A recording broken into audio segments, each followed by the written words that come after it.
तो सीधे ले चलते हैं मगरबी बंगाल के कांधा, जहां पर वज़ीर-ए-आज़म मोदी रैली कर रहे हैं। अहम केंद्र है।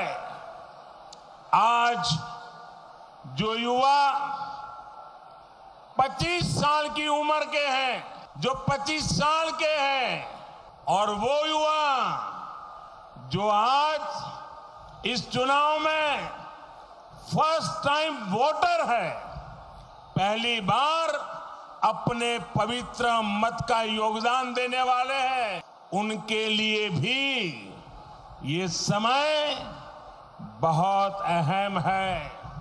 यहां के युवाओं के सामने आने वाले 25 साल के पश्चिम बंगाल के निर्माण का दायित्व है, और इसलिए আসল परिवर्तन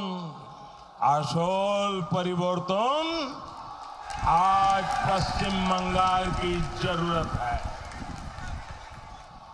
सोनार बांग्ला का शंखनाद होता हुआ हर कोई यहां सुन रहा है। बंगाल के कोने कोने से अब एक ही आवाज आ रही है। बंगाल के हर घर से एक ही आवाज आ रही है। बंगाल के हर मुख से एक ही आवाज आ रही है। 2 मई दीदी जाच्छे।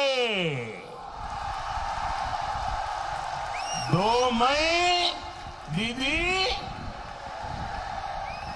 2 मई दीदी, 2 मई दीदी, 2 मई दीदी যাচ্ছে আসল পরিবর্তন আছে। साथियों, दीदी आजकल मेदिनीपुर में आकर बार बार बहाने बना रही हैं।